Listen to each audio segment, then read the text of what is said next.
Hello, everyone, and welcome to another episode of the Love Fruit podcast. And you're joined by myself, Ronnie Smith. Today, I have a special guest, my friend Boris Plotkin.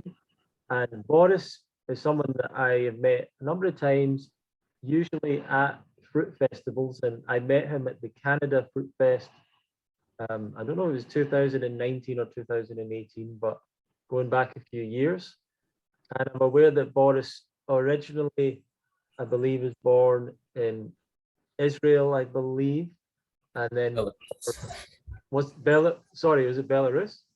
I grew up in Israel. Yeah. Oh, you did go to, oh, you were in Israel at one point, but eventually, we'll hear more from you about your actual story.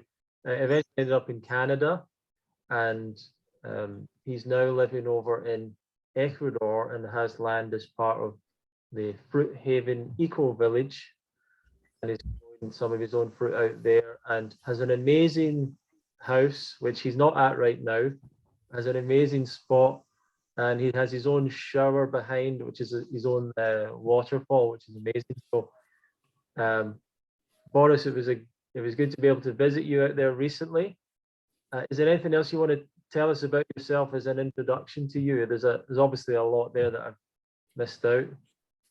Well, yeah, I guess so. I was born in Belarus, and then as a baby, my entire family moved to Israel, where I grew up for about 10 years, and then after that in Canada, but still I have a lot of family in Israel.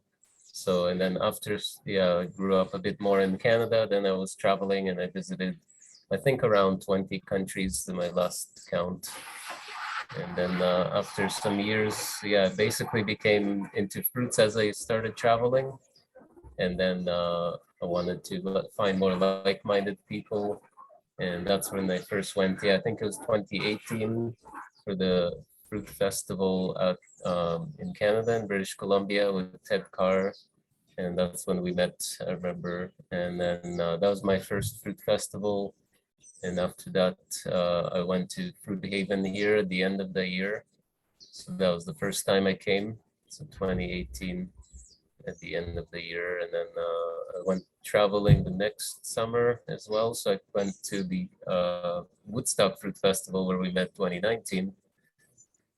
That's And, right, yeah. and then I came back here and basically I haven't left since because then the COVID restrictions started, and I thought what better place to be than to build a cabin here. So Great.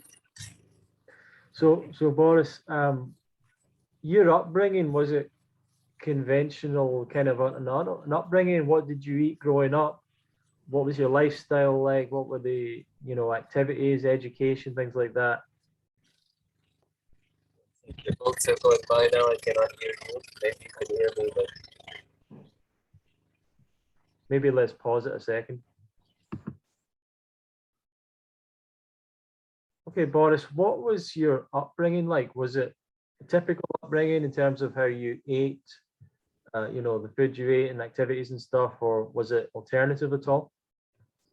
I think it was quite a healthy upbringing. My mom is a doctor, and she's always had some inclination into natural medicine, although she didn't get into it until recent years. In the beginning, she was just overall drawn to that kind of ideas. And yeah, I remember that the food she was making was always healthy, or on the healthier side, very um, plant-based with some, whatever other things, but not vegan at that time. But um, yeah, I remember that she always encouraged us to eat like the healthier whole plants and fruits and not candy and things like that. That's what I liked, which later I realized that that's what I wanted is good quality fruits.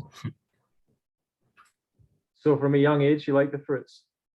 At that time, I didn't like it so much because it wasn't the highest quality fruit. And Right. my mom was also remembering, oh, you didn't really like the fruits. And I was remembering, well, because they weren't like that good. They weren't ripe. They weren't the best quality fruit, even though there is a good selection of them, but it still takes some skill to understand like when it's ripe and how to eat it and how to pick it. And Hmm. And why did you start making changes to your diet? Main reason it resonated with me because I was always drawn to a more natural lifestyle, and this seemed like the most natural you could get. That's the most in line with nature. Is like we're frugivores. We just collect the fruits from nature and eat them, and now we cultivate them to get the best quality fruits. So yeah, that's one of the reasons. The other reason is at that time I was traveling, and I thought the best way that I could travel and stay healthy, and no matter which country I go to, is just eating fruit. And every single country I've been to, there's fruit. There's not one place that I couldn't find it. Sometimes it might be harder than others, but it's like people, humans are frugivores, and so they're always gonna have fruit somewhere. You just know where it is, and that was the healthiest way to travel, because people can easily get sick, in India, those kinds of places where I traveled, constantly having digestion problems. And when I was eating fruit, it was like fine. There was definitely no problems. There's no contamination. So how did you actually find out the information about eating more of a fruit-based diet, or did you go vegan first? And what was that process like for you? Yeah, it was actually not through veganism at all. I was maybe eating plants primarily, but I never focused on vegetarian or vegan.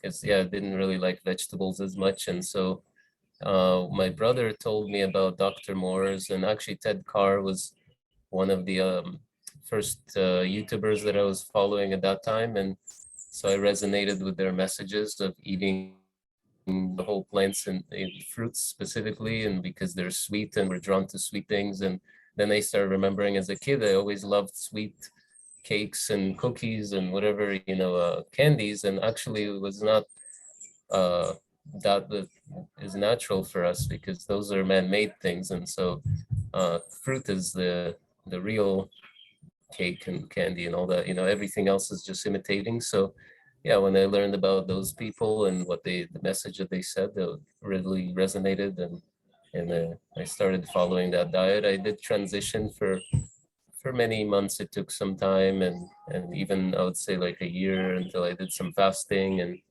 and that's when it helped me go into eating like maybe a primarily, I would say probably like 90% maybe is about fruits. And how easy was that for you? What were the sort of challenges in transitioning to that diet? Let's see, the challenges I had at first, it was at some point you had like the cravings and things like that, because coming from kind of more any kind of food, although I was focusing on more natural foods, but I was still craving some foods. I think I can't remember exactly, but I think there was things like bread and more sweet things. Maybe if it was harder for me to find sweet fruits.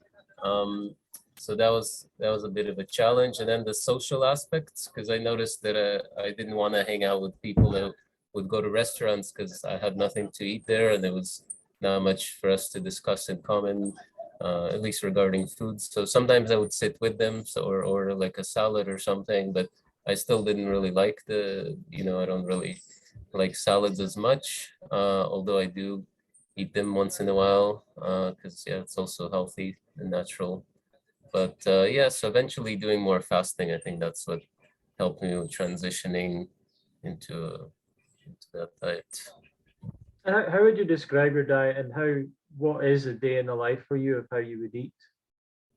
Yeah, it changes, but mostly I try to do kind of longer dry fast. So I try to stop eating at night, maybe between 7, 8, and in the evening, and then in the morning I'll try to not have anything until maybe something like 7. Well, probably 8 or 9. Sometimes I can go until 10 or 11.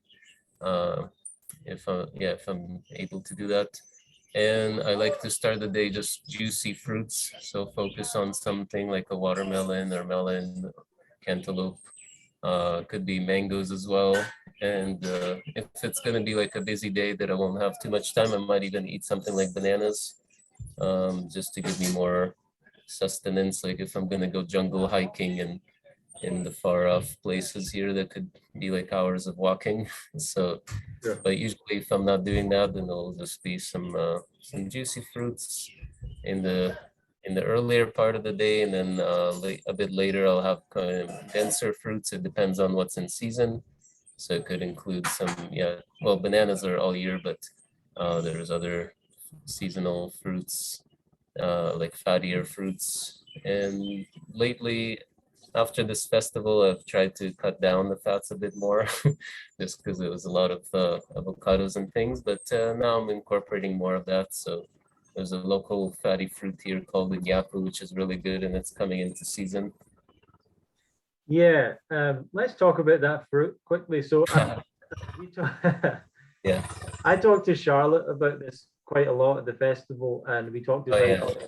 the interview I did with her, and she talked about Iniaku in a way that I never really heard people speak about a fruit before. And she mentioned a lot of stories about it, that people would sort of covet it and hide it and hoard it, and that it was particularly amazing flavor. Yes. What can you tell us about Iniaku? Yeah, it's a very delicious. I think the flavor and the texture very interesting. It's something different from any other fruit, and also being quite rare. Like it only fruits once a year for a short time. Some years it doesn't even give much fruits. And yeah, being rare in the whole world, like she mentioned, like this is a specifically Amazonian fruit, which is more specific to this part of Ecuador. There's like some small areas of Colombia and Peru. And then I've also seen something on the internet that in Costa Rica, there might be some places where they grow it, but it's very special. So it's hard to cultivate. It takes a long time to grow. It's a hardwood tree. So we plant it and it grows very slowly after like many years. It still hasn't fruited. So that's kind of the special, the qualities that are very delicious. It's like fatty and sort of creamy, but more like a nutty flavor, cheesy kind of nacho cheese. And yeah, and it's sought after. Like the trees that I know that are fruiting, I'm walking around and I can see that some animals been eating them. So I didn't get there in time, so I'm gonna have to visit again. And Oh, they sell it in the market. yeah, yeah, and and she was saying that people would go and buy full bags of it and things like that. They do what? That people would go and buy all of it.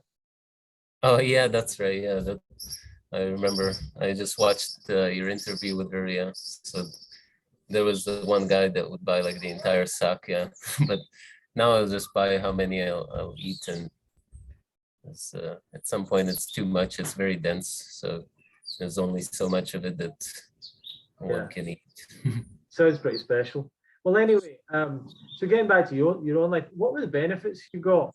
Because it sounds like you're saying that you were drawn towards a fruit diet because of the idea that it was more natural and you've got this inclination to go towards that. But did you get any benefits and notice any changes for you when you made that change? Yeah, I think the main thing is that my life became easier because now my choices are just choosing like a tasty fruit. I think to me it was like a relief. I don't have to rely on a kitchen or knowing like what the restaurant makes. Like that's something that kind of gave me a bit more peace of mind that I know I'll be healthy if I keep eating fruits. And otherwise, yeah, my body, I think, I mean, it's been how many now? About 2016 is when I started. So it's about 6 years. And I think, yeah, I've just noticed generally like any little cuts and wounds tend to heal a lot faster than they used to. Digestion, sometimes if I had the wrong combination of fruits or vegetables or something, and that was a learning process. and then also the transition and fasting, so that could have some issues, but generally the digestion is very good. And yeah, things like skin and hair and nails are all just very good quality, much better. Like when I was a teenager, I used to have acne and it was very difficult to deal with. And I even took this medicine called Accutane, which is supposed to be quite bad side effects. Luckily, I didn't have any problems with it, but it helped remove this acne because nothing else. At that time, the doctors didn't tell that, oh, it's actually diet. They said like, oh, it could maybe be related to some kind of diet. And so I didn't know for sure, and I didn't actually change. I remember eating pizzas and things like that, that for sure was contributing. Also stress at that time, it was high school, and it was stressful time. And Sure, sure. Excellent. And you were talking earlier about traveling, and you've been to a lot of places. What was that? What inspired you or made you want to travel? Yeah, when I was living in Canada, I was learning. Sorry, I'm being distracted here. Okay, I'll just I'm on a live video. So when I was living in Canada, I was just learning, in school there, and I was getting some experience there, and it was great to learn about whatever cultures, because many people come from many places there. And after some time, like I got to the point where I wanted to try traveling, so I traveled some places myself, like back to Israel, and then I went to Greece, which was close. And then after that, I went back to Canada and thought that I should do some more traveling. And so slowly I built up my confidence level into traveling alone, because none of my friends wanted to travel. And I was encouraged also by watching some videos. There's like a group of backpacker travelers. I didn't know about this lifestyle because it's not very popular in Canada. And yeah, so when I tried more of it, I just got into the idea with like hostels, backpacking, and going with like trains and buses, and later hitchhiking also in Ireland. That was the first time I learned about hitchhiking. The people there are so nice and wanted to help and show me around. And so that, yeah, basically I learned that I can learn a lot more by going to the place, like about the geography. If I've actually been to the place, I'll know the layout of the land much better than if I look at a map and try to memorize like the city or the location, like the layout, the countries that are around it, and then the culture, learning about the history and the language, and then just having those experiences. So I kind of got this travel bug. So I started traveling. I think it was maybe about 2 years. So I went to different countries in Europe, and then I went to Morocco, and then from there I hopped over to Asia, Southeast Asia, so Thailand, and that's when I became kind of with this idea of the fruit. It was like, okay, I'm fruitarian, I want to be, and so I took this idea, like my brother told me about it, and the fruit in Thailand is so great, and it made sense right away. It was like a logical light bulb just went off saying, yeah, this is what we should be eating. It's so delicious, and I can live on that. The mangoes there, which I think you lived on. So Yeah, sure, yeah. So would you say Thailand's one of the best places you've been for fruit, and how would you compare it with Ecuador? Or yeah, South it's America? definitely one of the best. Yeah, it's probably overall the best place for a traveler because it was very cheap and easy to travel, and it was also very good quality fruits, and the people there, the visitors, like the travelers, the people that are staying there for a long time, like the expats, they're very interesting. A lot of cool stuff is going on there. Yeah, the only downside really is that having like long-term visas are difficult. But they're not impossible, but residency is probably impossible.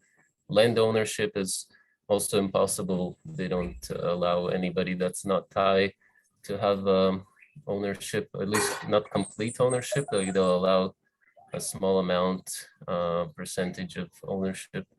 But anyway, so other than that, it was a very very nice place to visit. And other places, I would say India was interesting as well. It was a lot of cultural learning, and the fruit quality was, sometimes it was good, like in the south where it's more tropical, it was better. But in Ecuador, it's, yeah, the climate here is very similar. And so we can produce a lot of fruits that they're being produced in Thailand, but there it's on a much bigger scale, and it's more like commercially. Yeah, and also it seems like the culture there really appreciates fruit, whereas here it's an afterthought. Like most of the world, it's kind of like fruit is just a secondary like snack or whatever. It's not like a main diet. So people are more passionate about fruit in Southeast Asia. So here people are getting learning about this as we're telling them, like we're really like fruit, that's our diet, we want to eat it, we want to grow it. So they're starting to do it. But before we came here, they really mainly grow is like plantains, bananas, papayas, and that's pretty much it. Like there's a few, yeah, there's different seasonal fruits like this Iniaku wild fruit, and there's some other like abu and a few other things, but they all come in this one season usually. So it's like between March and May or something, and April maybe. And that's pretty much it. The rest of the year you just have bananas and papayas. But now they were planting all these other things. We're gonna have fruits all year long. So that's our goal. Excellent, excellent. And with, with traveling, I believe at one time, I don't know if this is exactly true, but I think you to some degree funded part of that traveling because you were working picking fruit at one point in Canada in the summer. Is that right? Or No, I was actually working programming. I was doing remotely. I was web development. I've been doing that even before I started traveling for about, I don't know, 7 years or something. I did it from home at first, just living with my parents. And then when I moved out um, for like less than a year before I started traveling, because I noticed it's actually more expensive to live in Canada. So it became cheaper for me to travel and work online. And then sometimes I also did like a work exchange where I would help one guy in Thailand. He had like a kind of guest house, and so I helped him make like a website and things like that. And then I would get like a free accommodation, also while still doing other work. So yeah, it was very cheap to be in Asia. The main cost is really just flying over there. So once I'm there, I would stay there for like half a year or more. I think almost yeah, could have been like 10 months or something, or 9 months I think I stayed. And then so that made it a lot cheaper over the course of a year. sure, excellent, excellent. Getting back to the diet, the lifestyle. Did you make any major mistakes, do you think? Uh, no, I think I did a decent job at transitioning.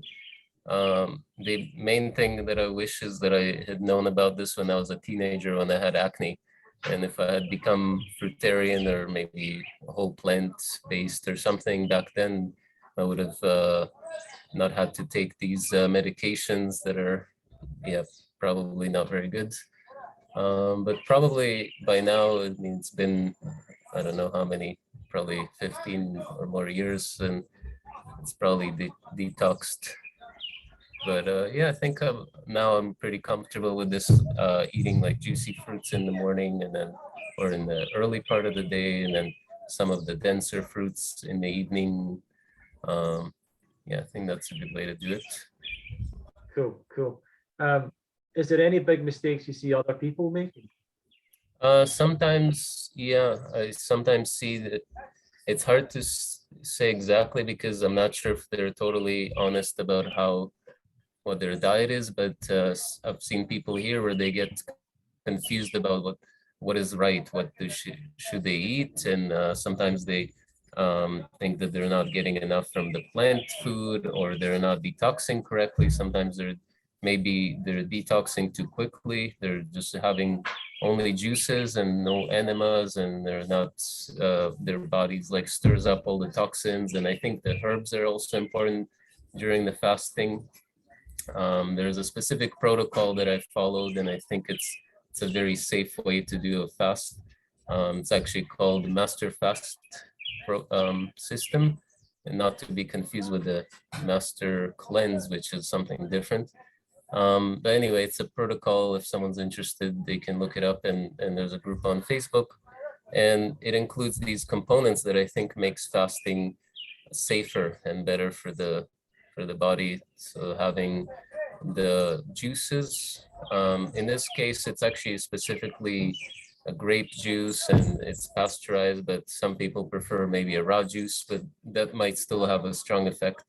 In any case, it also includes the enemas. So now we have Maria here that you met. She's also doing colonic hydrotherapy. So that's a very good way to clean the bowels while juicing, and also having herbs that will maintain the body, you know, giving some more special powers, I guess.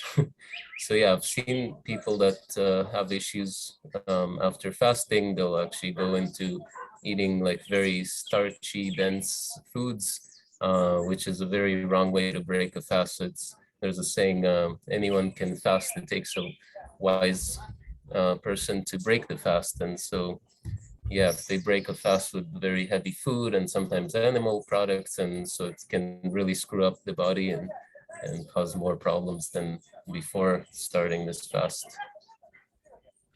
Excellent, excellent. So I personally have never done enemas or colonics, and it's not something that's really I'm really drawn to. But why do you do that, or what's the purpose of it for you?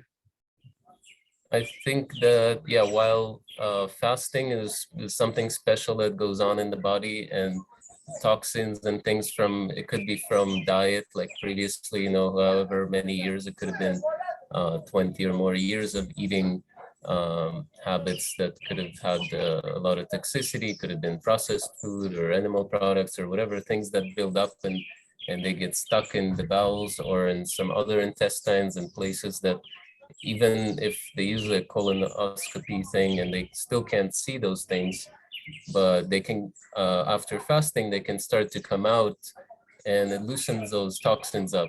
And using enemas is a very good way to flush it out. It's one of the ways. There might be other ways, but I think it's good in combination with enemas or colonics, or of course, yeah, things like psyllium husk will help move it as well. So that's actually one of the components of the master fast protocol that I followed. Yeah. Excellent, excellent. What would be your advice to other people then, Boris, who are starting off and want to, follow the kind of approach that you're following? Yeah, I think it depends on the speed that somebody wants to go. If you want to go easy and slowly into it, then that's also a good way. Just slowly increasing the fruit. That's kind of how I did. Just increasing the amount of fruits I ate and reducing all the other food until it's almost down to nothing. Maybe now it's like once a month I might have some cassava yuca or some kind of plantain, something just from the land that I feel connected to. But otherwise, I usually am raw for like 90% of the time. But also focus on the goals. So if you have a goal, maybe some people, they want to be 60% or 80%, or maybe just half, whatever. Like, for example, my mom and dad, they're primarily raw, but they still have the kind of raw till 4, where they'll eat a cooked meal at the end of the day. And at first, my mom tried doing more raw, but it was too quick. She couldn't transition because it's been, 60 or whatever years that she's been eating the diet. Even if it's a fairly healthy diet, but eating cooked food, the body gets used to that. And so she couldn't handle being 100% raw. But then later she transitioned with also the fasting. And so, yeah, I think knowing what the goal is, like focus on, well, it's okay to have one cooked meal a day, then At first, she had it in the lunchtime, but she saw that she had problems with digestion. So I suggested this rattle 4, and she said now it's much better and it's much improved because the cooked food takes longer to digest. So it's better to be left at the end of the day. Excellent, excellent. So let's talk then about you've been traveling and you've went to the festivals, but now you're pretty much based in Ecuador at Fruithaven. So how did you find out about Fruithaven? Yeah, so after that festival that I visited, I remember thinking that I wanted to find a community basically. And so I just did a search of raw vegan, maybe it was fruitarian community. I don't know exactly what I typed, but a bunch of results came up. And so I looked a little bit into them.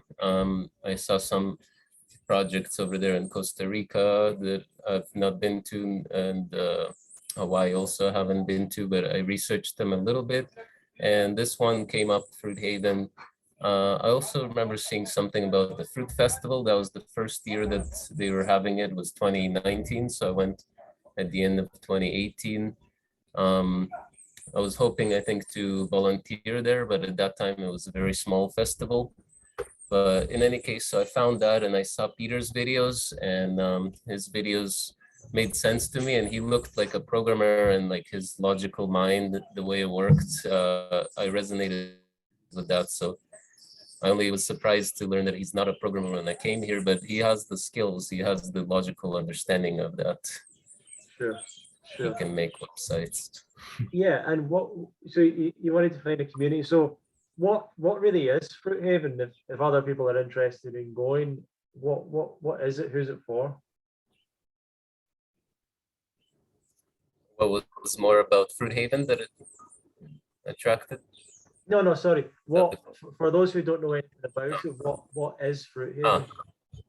Oh, what is Fruithaven? Yeah, so Fruithaven is basically community and the eco village where people can buy their own land, plant the fruit trees, or they can live in the smaller community areas that we have.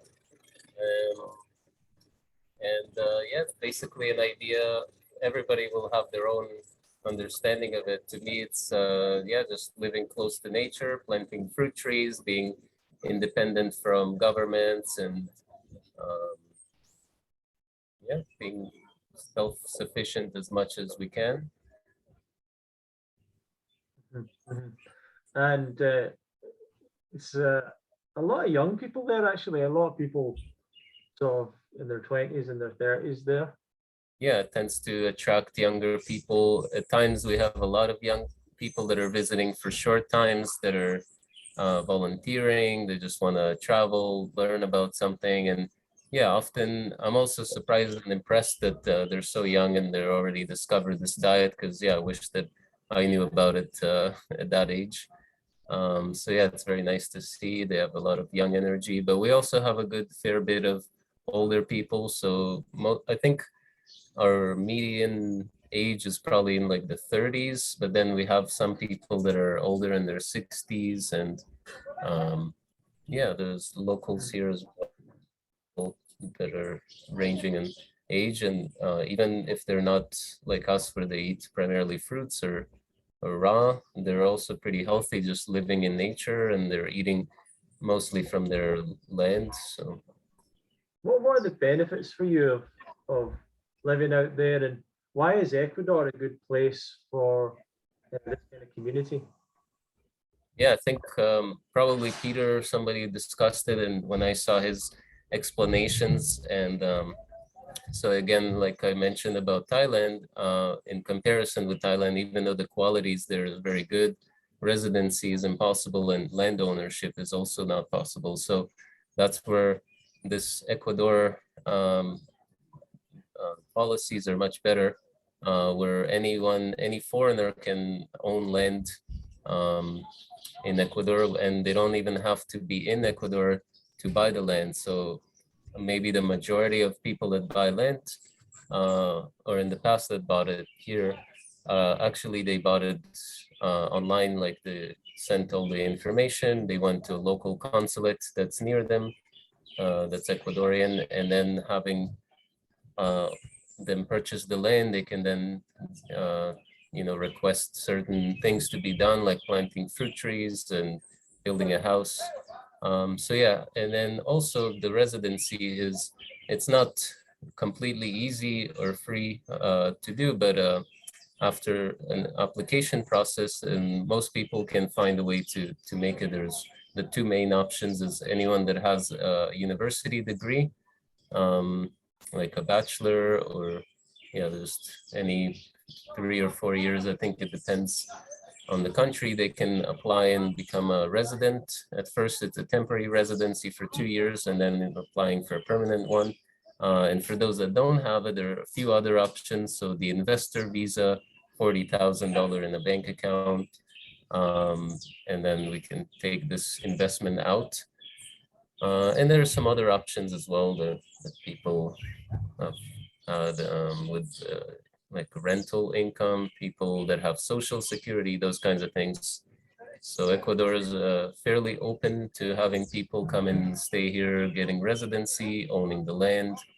Foreigners, they're much, I feel, more welcome as somebody from outside. Like my parents immigrated 2 times from, first time from Belarus to Israel. So Israel accepted us very well. And then same in Canada, very accepting to foreigners. And here it's maybe not exactly like that, because actually it tends to be that Ecuadorians go to these other countries too, like they go to Canada to work, but then they often come back.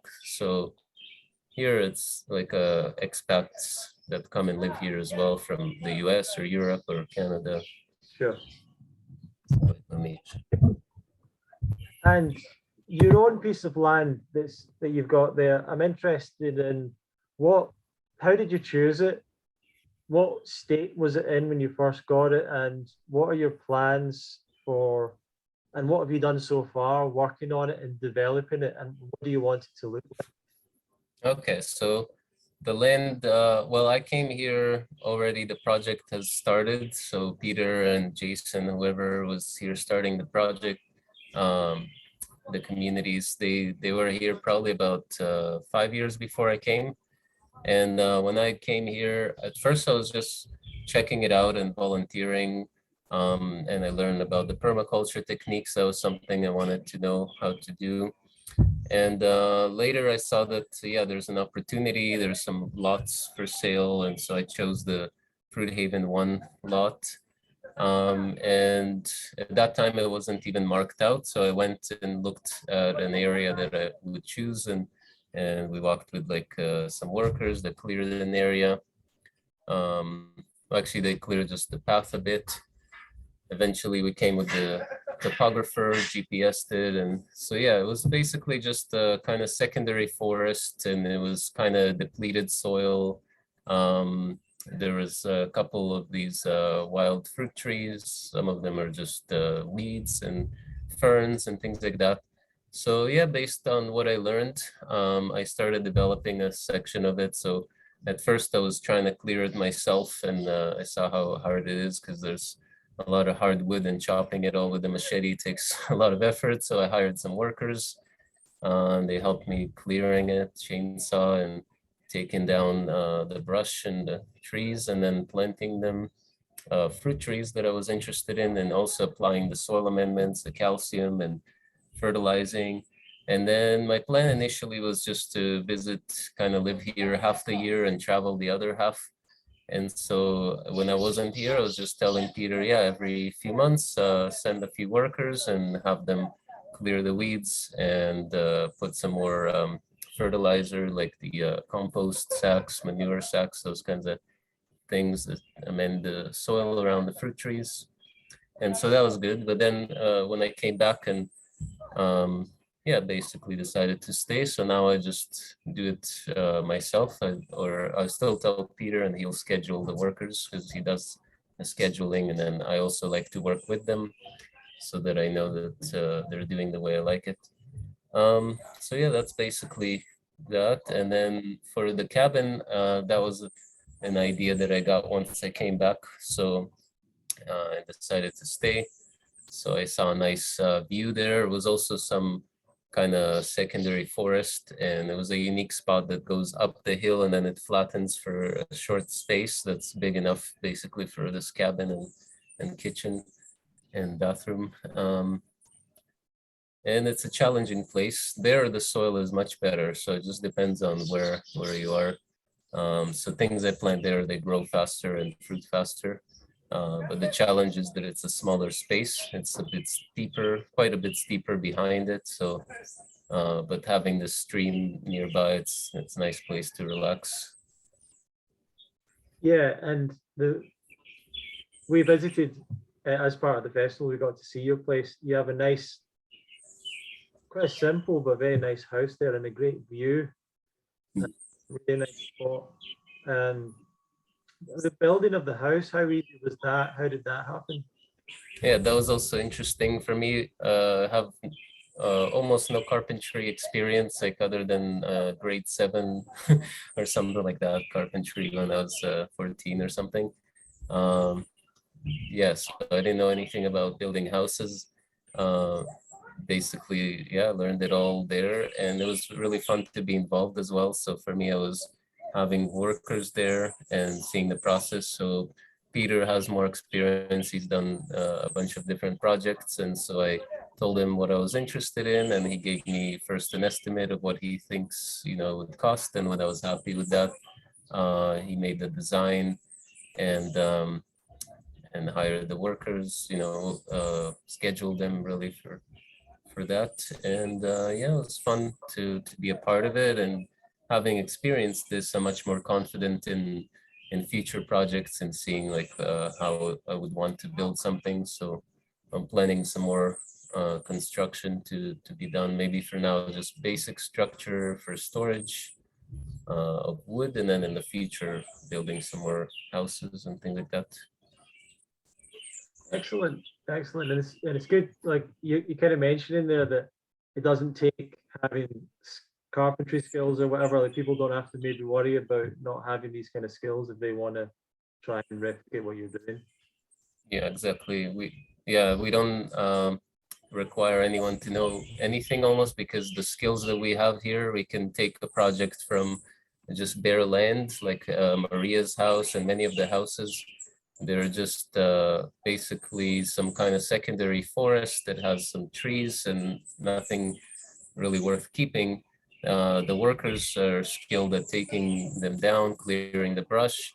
And then Peter's got the skills and other workers that are skilled in construction. And there's like the agricultural work as well. So we know how to amend the soil and in the proper way that things grow really fast, really well. So yeah, the skills are here already. And of course, anyone that has those skills are very welcome to come as well. We had some people that are carpenters from Canada that are interested, but I think they changed their minds I mean, maybe they had some other things coming up. And people that are into permaculture as well, very welcome to join. But also we're looking for IT people. So I have the IT experience, but I want to balance my time on the computer and time in the garden and the nature. So we're welcoming more people to help us improve our infrastructure. We have our fruit files for all the accounting, so everything is transparent, so the owners can see where their money is being spent on what and how. And we have an accountant. Actually, Charlotte helps us with that as well. She enters the receipts, so we're transparent. Sure. Excellent. And what do you think overall is the goal with that, with Fruithaven? What do you see this becoming? Yeah, hopefully in the future, it's just a community of a neighborhood or multiple neighborhoods even, with people growing their fruit trees that are friendly and good with each other, and having things, events and fun activities, and having an abundance of fruits, easy access between each lot, and yeah, hopefully peaceful and harmony, kind of living together. Yeah, excellent. You talked about, obviously, with the Canada Festival, it made you feel like being part of a community was important. How important had events been to you in terms of going to the Canada Festival, Woodstock, the Amazon Fruitfest as well now? How important events are for helping people change their life and improve their diet and their lifestyle? Those events, you mean like the festivals? Yeah. Yeah, I think they can be very fun. For me, it was always I wanted to volunteer. So every one of those events like that I went to, I've always volunteered there because I see that the people that come there as attendees, they often maybe they're not sure about the diet, maybe they're still in the early stages. And for me at that point, I was already I think for about 2 years or something, I was eating primarily fruits. And so I thought, well, if I'm going to go there, I want to be part of the staff and assist in making this festival good because I have that experience of eating fruits, traveling and looking for the best fruits. And so, yeah, I think for people that are still learning and want to learn more, the festivals are a really nice place to get a lot of information that maybe I would have to go and like learn about it, watching a bunch of YouTube videos and then seeing like how to pick a ripe fruit. And you know, in the festival, it's already there laid out. All the fruits should be usually ripe and good quality. Um, and there's other events that, yeah, the activities that are fun, just mingling with other like-minded people. And what are other things that people do? I guess the demos, yeah, like learning how to do these special recipes that help in the transition. For some people, it might be not just a transition, but a lifestyle of eating these kinds of raw gourmet food. But to me, it's something that I do on occasion. It's like a special treat, having like a cheat day where I have like a raw gourmet thing, or a week where it's like a festival and there's a lot of raw gourmet stuff. Yeah, for sure, for sure. Yeah, and we were at the Amazon Fruit Fest recently, and you were the activities manager. What's been your reflection on the event? Yeah, I think most people liked it. I want to get more feedback. So far, there one person gave me some feedback, but yeah, generally, I just looked at how they did the previous events, the previous years, and based it on that. Yeah, that was the first time that I did activities management for this festival or any festival. We've done lots of activities between our communities where we organize potlucks and kind of visiting like caves or waterfalls, things like that. So have some experience in scheduling those, like, okay, well, we arrive at this time, we do this and that. And so, yeah, I have some notes as well on how to make the next festival, if I do the activities management, how to do them a better, more efficiently, more, yeah, just better for the staff, or rather for the attendees, as well as the staff, like finding the balance that it works for everybody. Yeah, great, great. Well, for people that might want to get in touch with you, follow you, interact with you in any way, how would they get in touch? Yeah, basically I have a few different ways. So Telegram is a good way, and Facebook Messenger. So my name, Boris Plotkin. I have also the YouTube and Instagram, Fruit Adventure Boris. Yeah, there's email as well if anyone wants to use that. My Gmail is boris.plotkin@gmail.com. Excellent, excellent. And what are your own personal plans and dreams for the future? Yeah, now I'm working on Fruithaven 4. We got some more land over there that's on, yeah, I think we walked down that way when we went. And so I have a few lots there that I'm developing for my brother and another friend. So yeah, I want to plant lots of fruit trees or very special varieties like the durians of different species. You know, there's the usual kind and then some other kinds and champadak and things that at this time we don't have much fruiting yet. Actually, I don't think any have fruited in this region yet. So we got the special order from another nursery in Ecuador that has all these special fruits and seeds, and also they graft the plants. So it's going to be very interesting. And yeah, maybe in the next, I don't know, 5 to 10 years when they actually start producing fruit, then it will be a very fun place to be. Excellent. Great. Well, thank you very much, Boris, for joining me today. And everyone that's watching, if you want to learn more about Terra Fruitis, Fruithaven, you can easily find them online, actually, just by searching, but I think it's fruithaven.com. Terrafruitis.org. Fruithaven.org, yeah. Fruithaven.org, And Terrafruitis. terrafruitis.com, yeah. Other way around, yeah. And the Amazon Fruit Festival, which is also amazonfruitfestival.com. So Yes. you can check all of these things out and see if it's right for you. And you can go over and stay there for a little bit, or you can volunteer, or you can even look into buying land and all of that. And you can speak to the people there to figure out more about that. So, and if you want to come to a festival, we have our festival in the UK Fruitfest. It will take place this year from the 22nd to the 29th of July 2022. Go to fruitfest.co.uk for more information about that, and subscribe there to stay in touch and make sure you get all the updates from us. Thank you very much for joining, Boris. Any last thoughts before we finish? Any last words of wisdom?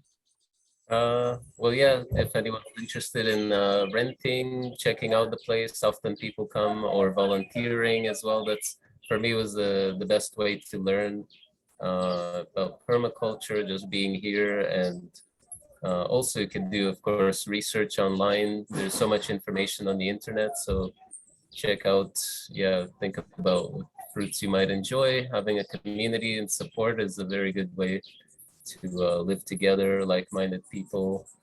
So yeah, hopefully we have more communities in the area and expanding, more people buying more land. So excellent. Thank you very much. And thank you very much, everyone, for watching and listening. If you do enjoy this podcast and the interviews we are doing, please help us out by sharing them with other people. If you've got any advice or feedback, you can share that to info@fruitfest.co.uk.